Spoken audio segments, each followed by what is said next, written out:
మన ప్రభువైన యేసుక్రీస్తు వారి కృపయు ఆయన సమాధానం మీ అందరికీ కలుగును గాక. ఆమేన్. ప్రియమైన దేవుని పిల్లలారా, ప్రభువైన యేసుక్రీస్తు వారు రెండవసారి వచ్చే దినములలో మనం ఉన్నాము. మరి ఆయన ఎలాగొస్తున్నాడు? వివిధ రకాలుగా బైబిల్ పండితులు తెలియజేస్తూ ఉన్నారు. కానీ బైబిల్ ఏం చెప్తుందంటే కుమారుడుగా రాబోతున్నాడు. ఎలా వస్తున్నాడండి? పెండ్లి కుమారుడుగా వచ్చుచున్నాడు. ఒక మాట చదివి మనం ముందుకు వెళ్దాం. మత్తయి సువార్త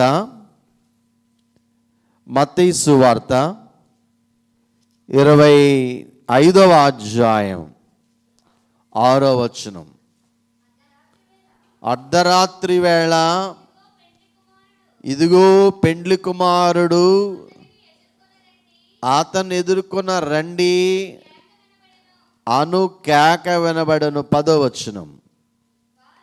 వారు కొనబోచుండగా పెండ్లి కుమారుడు వచ్చెను. అప్పుడు సిద్ధపడి ఉన్నవారు అతనితో కూడా పెండ్లి విందుకు లోపలికి పోయిరి. చూడండి ప్రియులారా, యేసుక్రీస్తు ప్రభు రెండవసారి మధ్యాకాశానికి ఎలా వస్తున్నాడు? పెండ్లి కుమారునిగా వస్తూ ఉన్నాడు. మరి సంఘము ఎలా సిద్ధపడాలి? పెండ్లి కుమార్తెగా సిద్ధపడాలి, లేక ఆయన భార్యగా సిద్ధపడాలి. చూడండి, ప్రకటన గ్రంథము 19వ అధ్యాయము, మరి ఇందాక చదువుకున్న వాక్య భాగము, గొర్రె పిల్ల వివాహోత్సవ సమయం వచ్చినది. 7వ వచనములో ఆయన భార్య తన్ను తాను సిద్ధపరుచుకొని ఉన్నది. అలాగే ఒక మాట చదువుకుందాం. ప్రకటన గ్రంథం 21వ అధ్యాయము 2వ వచనం. మరియు నేను నూతనమైన యెరూషలేము ఆ పరిశుద్ధ పట్టణము అలంకరింపబడిన పెండ్లి కుమార్తె వలె సిద్ధపడి పరలోకమందున్న దేవుని యొద్ద నుండి. చూడండి ప్రభునందు ప్రియులారా, సంఘము యేసయ్య రక్తములో కడగబడిన ప్రతి విశ్వాసి వధువుగా లేక పెండ్లి కుమార్తెగా, ప్రభు పెండ్లి కుమారుడుగా వచ్చినప్పుడు ఆయన ప్రక్కన కూర్చోవడానికి పెండ్లి కుమార్తెగా సంఘం ఏమవ్వాలి? సిద్ధమవ్వాలి. పెండ్లి కుమారుడు ఎక్కడి నుంచి వస్తాడు? యోవేలు గ్రంథము 2వ అధ్యాయము 16వ వచనం. నేను ఉపోద్ఘాతం చెప్తున్నాను. 16వ వచనం చివరి భాగం చదివేయండి. చివరి భాగం. పెండ్లి కుమారుడు అంతఃపురములో నుండి పెండ్లి కుమార్తె గదిలో నుండి. చూడండి, పెండ్లి కుమారుడు అనగా యేసుక్రీస్తు ప్రభు నూతన పరలోక పట్టణం అనుకున్న నూతన యెరూషలేము అనే అంతఃపురము నుండి ఆయన దిగి మధ్యాకాశానికి వస్తాడు. మరి సార్వత్రిక క్రైస్తవ సంఘములో సిద్ధపడుతున్నటువంటి రాకడ భక్తులైన వధువు పెండ్లి కుమార్తె ఎక్కడి నుంచి సిద్ధపడి రావాలి? గదిలో నుండి సిద్ధపడాలి.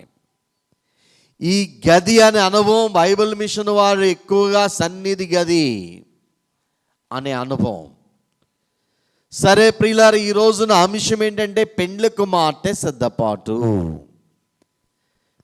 ఏం చెప్పండి? పెండ్లి కుమార్తె, పెండ్లి కుమారుని కొరకు పెండ్లి కుమార్తె సిద్ధపాటు. పెండ్లి కుమారుని రాకకు పెండ్లి కుమార్తె మేలుకో, పెండ్లి కుమారుని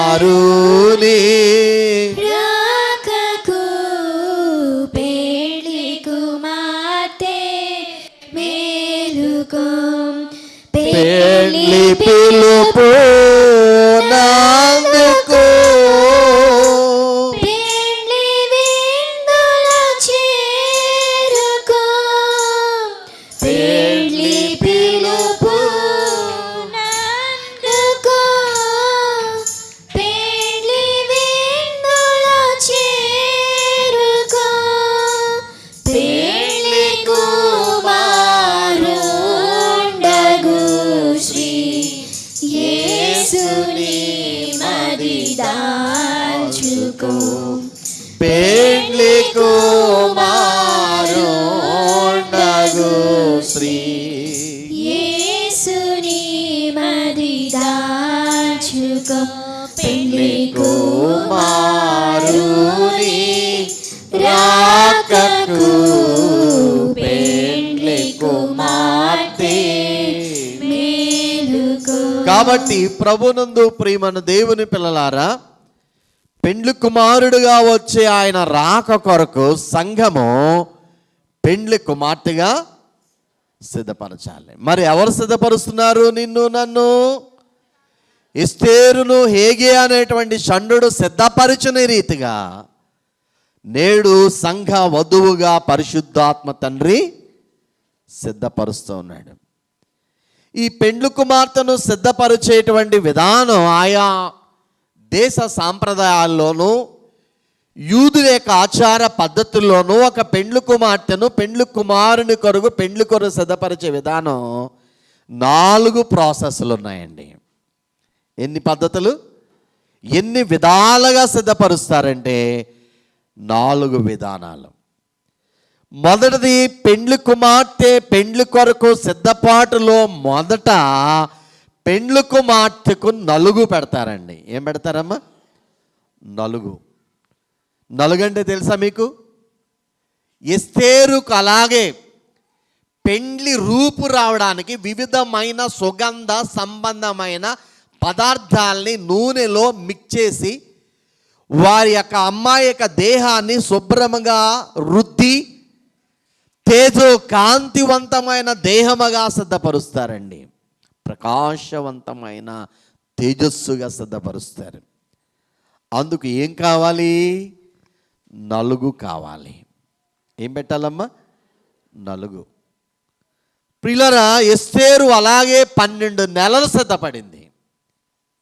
6 నెలలు గోపరస తైలముతోను, 6 నెలలు సుగంధ పరిమళ తైలముతోనూ ఆమె సిద్ధం చేశాడు హేగి ఆమెను.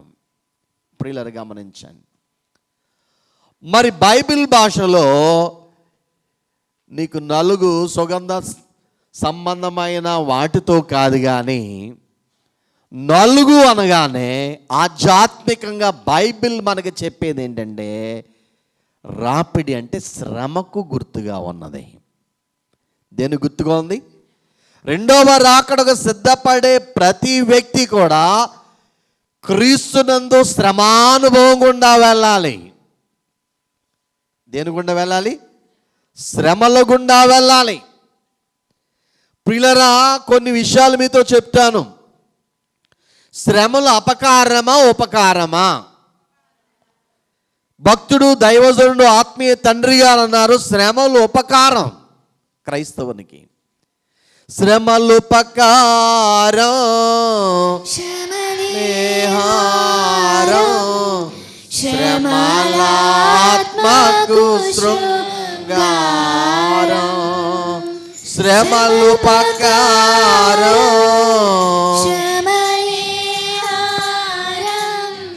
శ్రమలాత్మకు శృంగారం.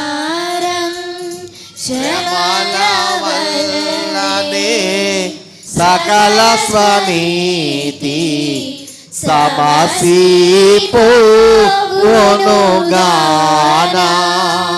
శ్రమలయందే సంతోషించుము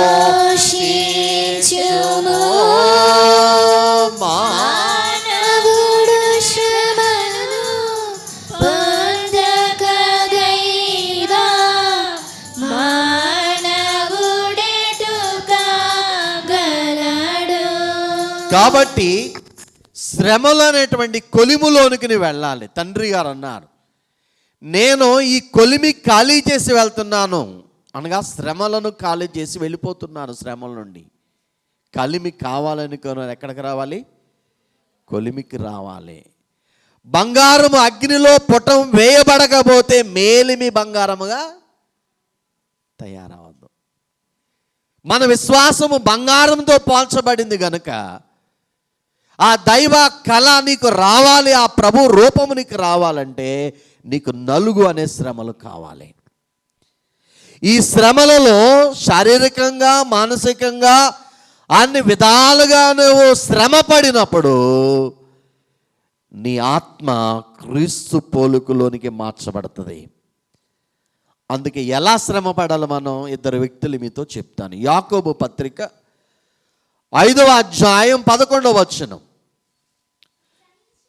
సహించిన వారిని ధన్యులనుకొనుచున్నాము కదా. మీరు యోబు యొక్క సహనము గూర్చి, యోబు యొక్క శ్రమలను గూర్చి, సహనమును గూర్చి వింటిరి. ఆయన ఎంతో జాలియు కనికరమును గలవాడని మీరు తెలుసుకొని ఉన్నారు. చూడండి ప్రియులారా, యోబు వలె శ్రమలలో మనకు ఏం సంపాదించుకోవాలి? సహనం. క్రైస్తవుడిగా మనకి ఏముండాలి? సహనం. శ్రమలో సహనం నేర్చుకోవాలి మనం. అది నిన్ను ధన్యుని చేస్తా ఉంది. ప్రియులారా, యోబు నేర్చుకున్నాడు సహనాన్ని. యోబుకి ఎన్ని శ్రమలు వచ్చినాయి? శరీరం వ్యాధికి లోనైంది. దేవుని దూషించాడా? దూషించలేదు.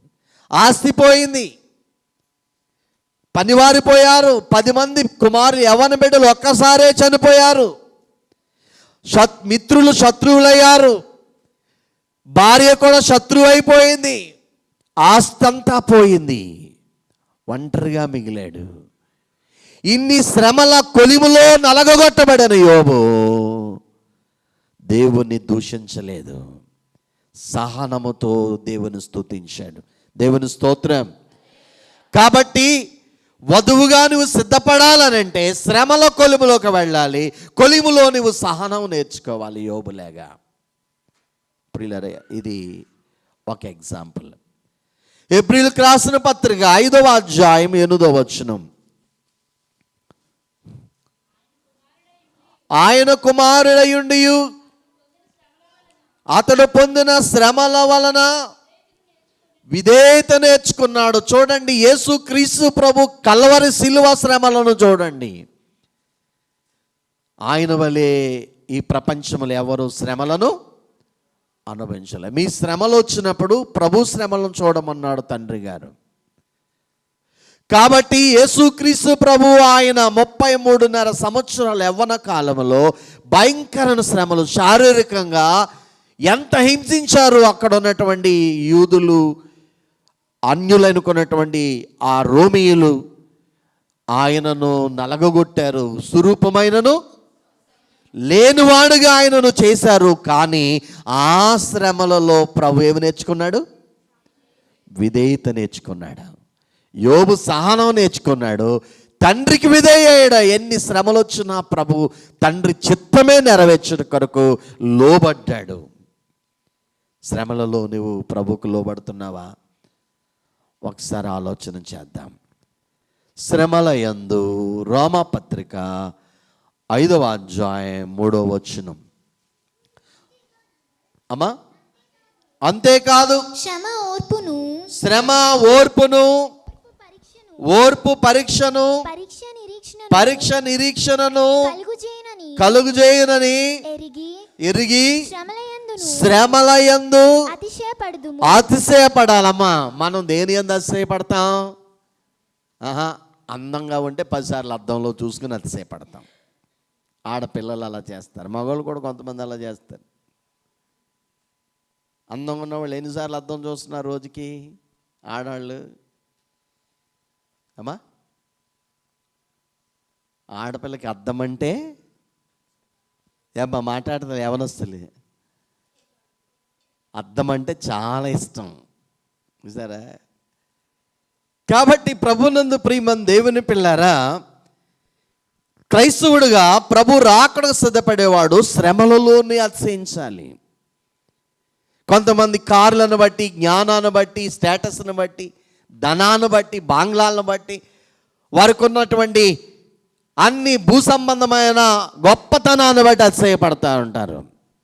కానీ మనమైతే ఎక్కడ అతిశయించాలట? శ్రమల యందు అతిశయించాలి. యోబు అలాగే అతిశయించాడు. శ్రమ ఓర్పునిస్తుందంట, ఓర్పు పరీక్షనిస్తుందంట, ఆ పరీక్ష ఏమిస్తుందట? నిరీక్షణ. ఇదన్నిటికీ లింక్ సిస్టమ్. ఈ శ్రమలను నువ్వు సహిస్తే జయిస్తాం. జయిస్తే దేవుడు ప్రభువచ్చినప్పుడు ఆయన నీకు కిరీటం ఇస్తాడు. యాకోబు పత్రిక 1వ అధ్యాయం 12వ వచనం. యాకోబు పత్రిక, శోధన సహించువాడు ధన్యుడు, అతడు శోధన సహించిన వాడై నిలిచిన వాడై ప్రభువు తన్ను ప్రేమించు వారికి వాగ్దానము చేసిన. చూడండి ప్రియులరా, ఇలా శ్రమలను నీవు సహిస్తే ఆయన పొందే జీవ కిరీటాన్ని మనం పొందుతాము, సింహాసనం పొందుతాం. శ్రమలు పకారా శ్రమలే శ్రమలాత్మకు శృంగారం, శ్రమల వల్లనే సకల స్వనీతి సమసిపోవునుగానా,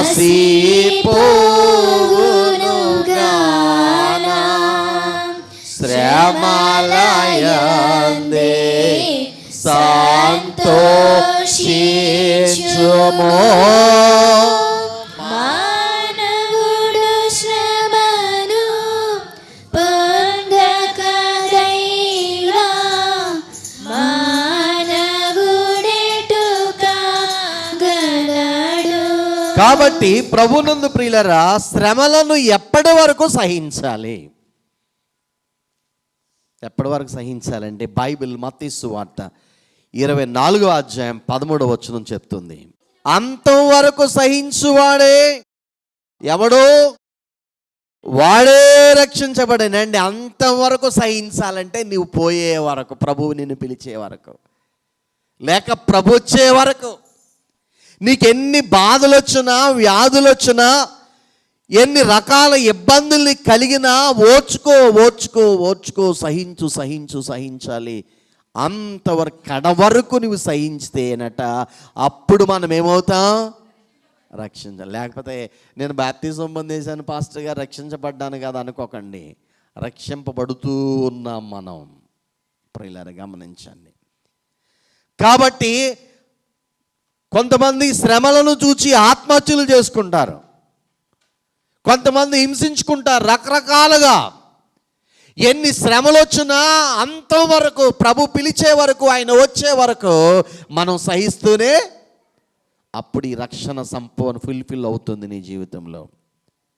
ప్రియులారా మరి చూడండి, మత్తయి అపోస్తుల కార్యములు 14వ అధ్యాయం 22వ వచనం. అపోస్తుల కార్యములు 14:22 ఏం చెప్తుంది బైబిల్?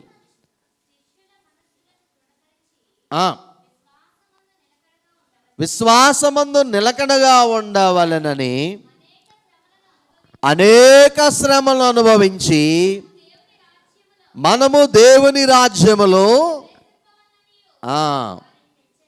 చూడండి ప్రియులారా, అపోస్తలులు చెప్తున్న మాట, మనం అనేక శ్రమలు అనుభవించి మనం ఎక్కడికి ప్రవేశించాలి? మరే చిన్న శ్రమ వస్తేనే నేను చచ్చిపోవాలనుకుంటున్నావు నువ్వు, చిన్న వ్యాధి వస్తే తట్టుకోలేవు నువ్వు. ఒక శ్రమ కాదు, అనేక శ్రమలు అనుభవించి మోక్షానికి, పరలోకానికి, ప్రభు రాకడకి మనం సిద్ధపడాలి. ఏమండి, దేవదాసయ్య గారు అంటారు, ఈ ఊరికే ఇచ్చాడు స్వర్గాన్ని ఎవరికనే. స్వర్గానికి వెళ్ళడానికి కూడా కండిషన్స్ ఉన్నాయి, మోక్షానికి వెళ్ళడానికి. చూసారా, నిన్ను ఆయన రక్తమిచ్చి కడకాడంటే అర్థం ఏంటంటే కొన్ని కండిషన్స్ ఉన్నాయి. ఇన్ని బాధలు నువ్వు అనుభవించాలి, అప్పుడే మోక్షానికి వెళ్తాం. మహినీయేసే మహాశ్రమ పొంది మహిమకు వెళ్ళెను గాదే మహిళీసే శ్రమ పొంది మహిమకు వెళ్ళెను గాదే మహిమ కోరని మనుజుడవాడు మర్యాదగా నెవడిచు శ్రమలు లేక స్వర్గము లేదు మానవుడు శ్రమను పొందక దైవ మానవుడెటుగా గలడు. ఈ లోకములో యేసు ప్రభు మహాశ్రమలు పొందట ఎక్కడికి వెళ్ళాడు? మహిమకు వెళ్ళాడు. కాబట్టి ఆ మహిమను ఎవరు కోరతారో ఏమండి, ఆ మనుషుడు మర్యాదగా శ్రమలు అనుభవించాలి. శ్రమలు లేకపోతే ఏమి లేదట. ఏంటి ఎంత క్లియర్గా చెప్పేశాడు బైబిల్లో. బాధలు లేకుండా కొన్ని విషయాలు మీకు చెప్తాను, ఇంగ్లీష్లో రైమింగ్స్లో జ్ఞాపకం చేస్తాను. అవసరమైతే ఈ ప్రసంగాన్ని వచ్చే వారం కూడా కొనసాగించుకుందాం. బాధలు లేకుండా బహుమానం ఉండదు, గుర్తుపెట్టుకోండి. ఏమి లేకుండా అమ్మా? బాధలు లేక నో పెయిన్స్ నో గెయిన్స్. బాధ లేకుండా ఏముండదు? బహుమానం ఉండదు. ఉంటుందా? ప్రసవ వేదన లేకుండా పిల్లలు ఉంటారా, కంటారా? ఇప్పుడైతే ఇంజక్షన్లు ఆపరేషన్లు వచ్చేసినాయి. ఏమండి, కష్టము లేకుండా ఫలితం ఉంటుందా? ఉండదు. అలాగే దేవుని కొరకు ఎన్ని బాధలు వచ్చినా నిలబడి విశ్వాసములో నిరీక్షణ కలిగి సహించి విధేయత చూపినట్లయితే ఆ మహిమలో నువ్వు ప్రవేశిస్తావు, వధువుగా సిద్ధపడతావు, ప్రభు వచ్చినప్పుడు మేఘంలోకి వెళ్ళిపోతావు. అందుకని శ్రమలలో బాధపడకండి. ఇకపోతే నో క్రాస్ నో ట్రౌన్. సిలువ లేకుండానట ఏమి లేదు, సింహాసనం లేదు, లేక కిరీటం లేదు. క్రౌన్ త్రౌన్ రెండు ప్రియులారా గమనించండి. మూడవదిగా మనం గమనించినట్లయితే ప్రభు సిలువ శ్రమలు అనుభవించి జయించి ఆయన సింహాసనమే, తండ్రి సింహాసనం కూర్చున్నాడు, కిరీటధారి అయ్యాడు. అలాగే మరొక మాట చెప్తాను, నో రెయిన్ నో గ్రైన్స్. ఇందాకేమో నో పెయిన్ నో గెయిన్, అది no rain no grains. Grain అంటే నారు లేకుండా పైరు, నీరు లేకుండా పైరు లేదు. రెయిన్ అంటే వర్షపు నీరు. నీరు లేకుండా ఏమి లేదమ్మా, పంట లేదు. కాబట్టి ప్రభునందు ప్రియమైన దేవుని పిల్లలారా, శ్రమలు యోబులేక సహనం నేర్చుకోండి. ఒక మాట చెప్తాను, పురుషోత్తం చౌదరి అనేటువంటి భక్తుడు ఎంతమందికి తెలుసు మీలో?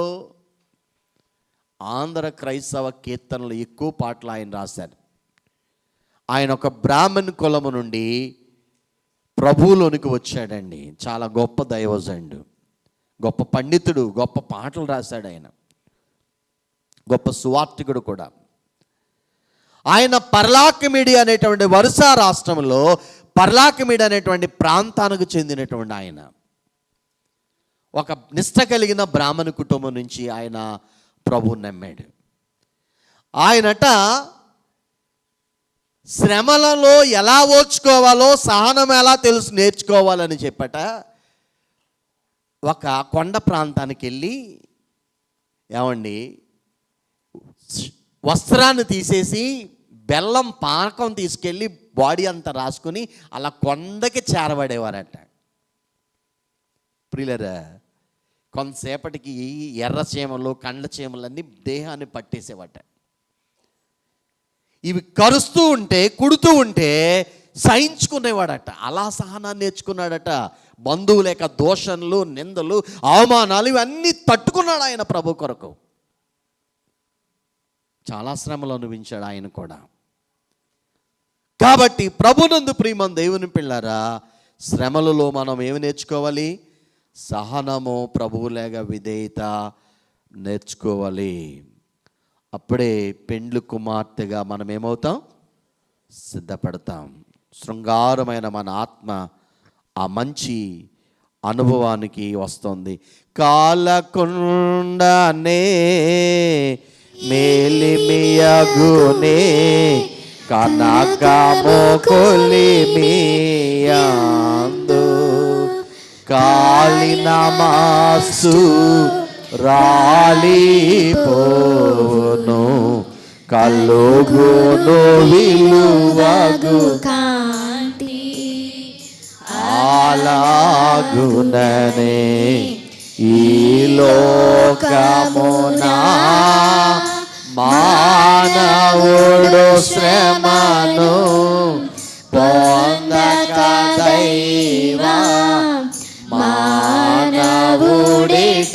కాగలడు. కాబట్టి బంగారం ఎలాగైతే కొలిములో కాలి మేలిమి బంగారముగా మంచి ఆభరణంగా తయారవుతుందో, నీ కలిగే బాధలు శ్రమలలో సహనము, విధేయత నేర్చుకొని నీవు కూడా నీ ఆత్మ దేవుని రూపములోనికి మార్చబడాలి, ఆ దైవ కళల్లోనికి రావాలి.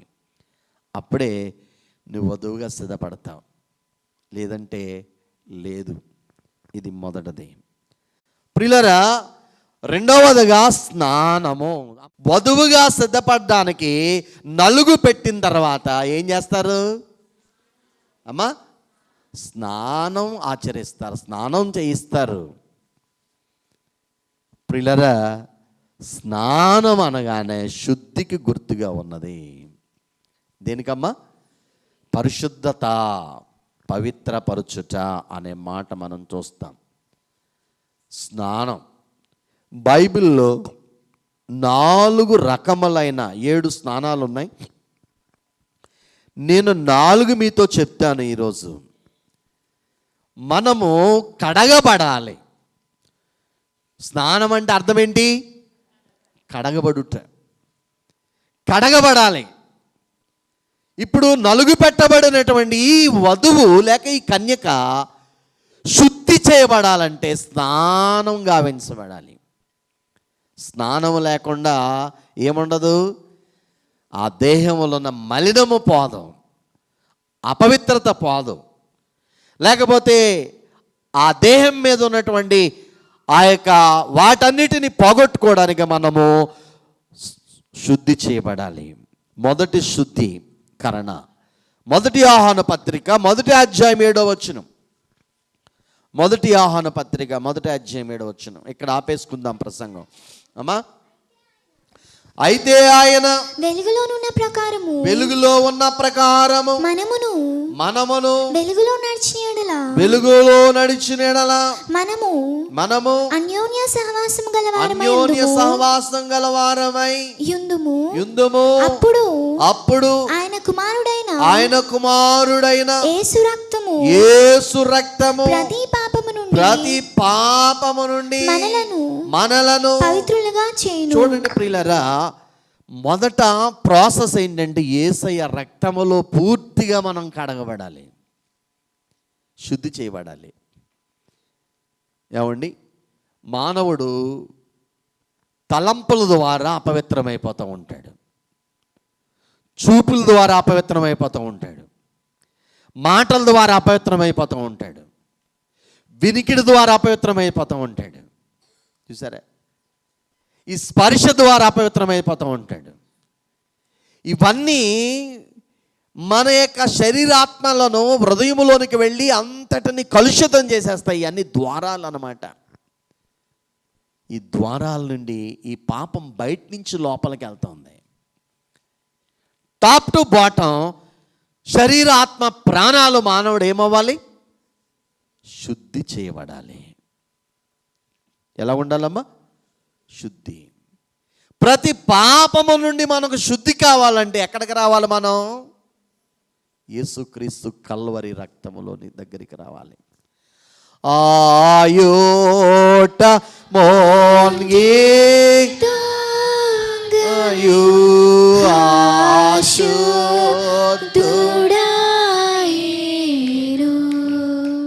నేనా అట్టి పాపి ఇప్పుడు అందుమోన్గుదు.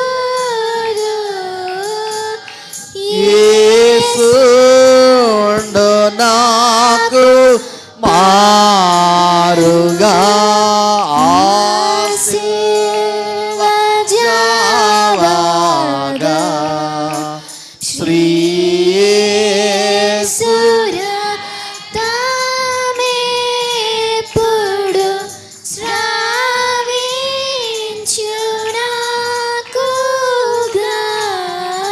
కాబట్టి ప్రభునందు ప్రియులరా, కల్వరిలో చిందించిన ఆ రక్తము ప్రతి పాపాన్ని శుద్ధి చేస్తా ఉంది. మరి ఆ రక్తంలో కడగబడ్డావా? 2025 సంవత్సరాల క్రితం కొట్టబడ్డాడు యేసు ప్రభు సిలువలో.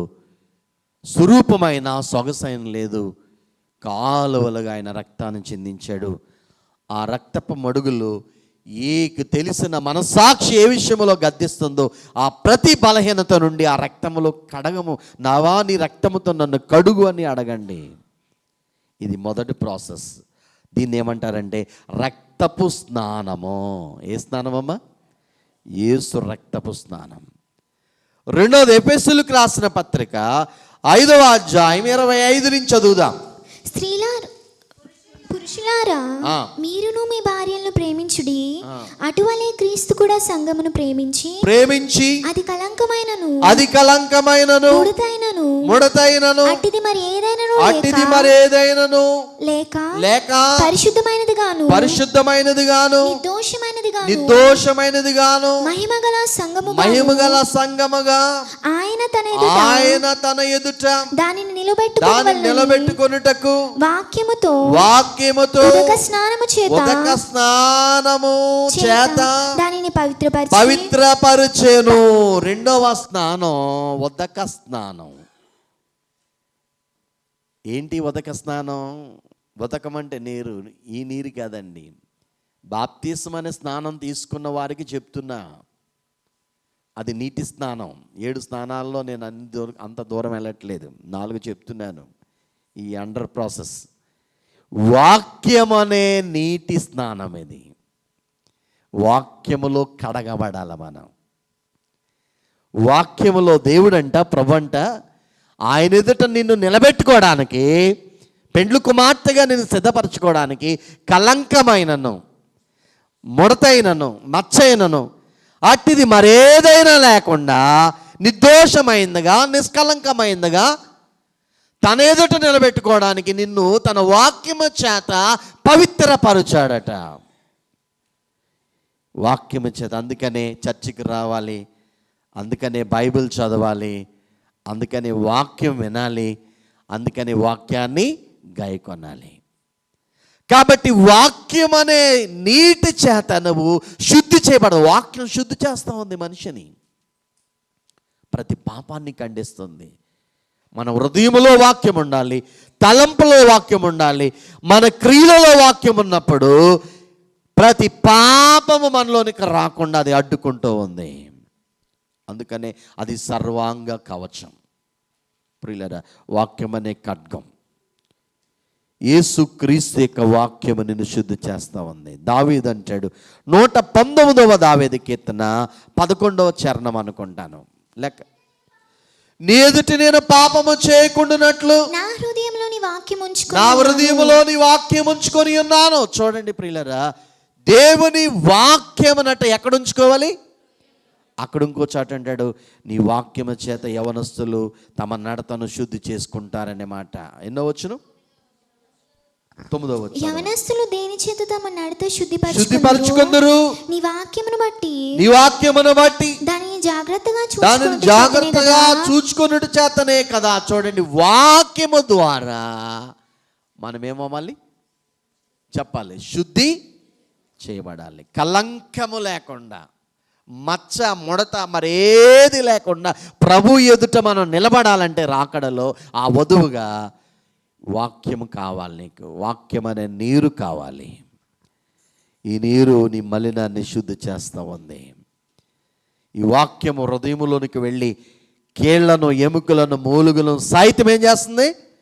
ఖండించి వేస్తూ ఉంది. ఇది రెండవ ప్రాసెస్. అందుకే వాక్యమును గురించి మనం పాడతాం. సరే, టైం లేదు. తెస్సలోనికు రాసిన రెండవ పత్రిక 2వ అధ్యాయం 13వ వచనం చదవండి. సహోదరులారా, ఆత్మ మిమ్మును పరిశుద్ధపరచుట వలన నమ్ముట వలనను రక్షణ పొందుటకు దేవుడు ఆది నుండి మిమ్మును ఏర్పరచుకొను గనుక మిమ్మును బట్టి ఎల్లప్పుడూ దేవుని కృతజ్ఞతాస్తుతులు చెల్లింపబద్దులమైన. చూడండి, పరిశుద్ధాత్మ నిన్ను పరిశుద్ధపరుస్తూ ఉన్నాడు. అందుకే తండ్రి గారు పాడారు, నేనిక సిద్ధంబుగా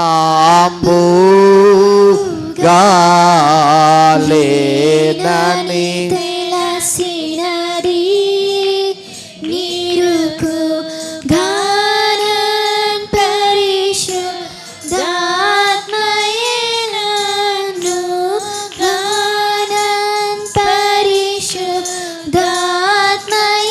నన్ను కడకు సిద్ధము చేసి కొనును కడకు సిద్ధము చేసి కొనును త్వరగా రాను నా యేసు త్వరగా నీరాము తండ్రి. కాబట్టి ప్రభునందు ప్రియమం దేవుని పిల్లారా, పరిశుద్ధాత్మ తండ్రి నిన్ను కడుగుతూ ఉన్నాడు, పరిశుద్ధపరుస్తున్నాడు. కాబట్టి ఏదైనా బలహీనత వచ్చినప్పుడు మొదట నీవు యేసు యొక్క శిలువ కల్వరి పాదములు పట్టుకో.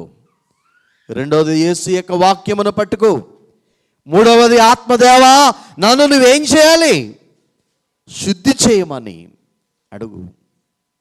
ఏమండి, అడుగుతామా? శుద్ధి చేయమని అడగాలి. పరిశుద్ధాత్మయే మనలను పవిత్రపరుస్తూ ఉంది. కొరింథీ మొదటి లేఖ 6వ అధ్యాయం 11వ వచనం. కొరింథీలకు రాసిన పత్రిక. మీలో కొందరు అట్టివారై ఉంటరు గాని ప్రభువైన యేసు క్రీస్తు నామమును మన దేవుని ఆత్మయందును మీరు కడగబడి పరిశుద్ధపరచబడిన వారై తీర్చబడితిరి. చూడండి, పరిశుద్ధాత్మ ద్వారా నువ్వు కడగబడాలి. ఆయన నిన్ను కడుగుతాడు, శుద్ధి చేస్తాడు. ఆయన పరిశుద్ధపరిచేవారై ఉన్నారు. అందుకే ఆయన పేరే పరిశుద్ధాత్మ. కాబట్టి ప్రభు అంటాడు, నేను పరిశుద్ధుడు కనుక మీరును ఉండాలి. ఆత్మ. 4వదిగా అక్కడ ఏమి రాయబడిందంటే, క్రీస్తు ప్రభు అయిన యేసు క్రీస్తు నామమునను అనే మాట. మన దేవుని ఆత్మయందును మీరు కడగబడే. యేసు యొక్క నామము కూడా మనల్ని ఏం చేస్తుంది? శుద్ధి చేస్తా ఉంది. చూసారా ప్రభునందు ప్రియులారా, యేసు క్రీస్తు నామం మనలను ఏం చేస్తుందమ్మా? పరిశుద్ధపరుస్తూ ఉంది. ఆయన నామం పరిశుద్ధపరిచే నామం. అందుకనే మనం పాడుతూ ఉంటాం, యేసు నామా స్మరణ చేయండి ప్రియులారా, క్రీస్తు యేసు నామా స్మరణ చేయండి. యేసు నామా స్మరణ వలన ఎట్టి పాపమైన పోవును. చూడండి, యేసు నామ స్మరణ వలనట ఎట్టి పాపమైన, ఆయన నామాన్ని స్మరిస్తూ, ఆయన నామాన్ని ఆరాధిస్తూ, ఆయన నామాన్ని గొప్ప చేస్తూ ఉన్నప్పుడు ఆ నామము నిన్ను శుద్ధిపరుస్తూ ఉంది. ఈ 4 ప్రాసెస్ల ద్వారా ఎవరైతే కడగబడి స్నానం చేయబడతారో వారు వధువుగా 2వ ప్రాసెస్లోకి వెళ్తారు. ప్రియులారా, వధువు లేక పెండ్లు కుమార్తె సిద్ధపడాలంటే 4 అనే శ్రమలు పెట్టబడాలి. 2వ తర్వాత స్నానము, యేసు రక్తములో స్నానం చేయాలి, యేసు వాక్యము అనే నీరులో స్నానం చేయాలి, యేసు ఆత్మలో నీటి ద్వారా స్నానం చేయాలి. యేసు నామములో నీవు కూడా కడగబడాలి. ఇది రెండవ మరి ప్రియులరా అనుభవం. వధువుగా వరుడు పెండ్లు కుమార్తెగా సిద్ధపడాలంటే. మూడవది, ఆ తర్వాత ఏం చేస్తారు? వస్త్రములు ధరించాలి. ఏం ధరించాలమ్మా? నాలుగవదిగా అలంకరించుకోవాలి. ఐదవదిగా వరుని కొరకు ప్రవేశించాలి.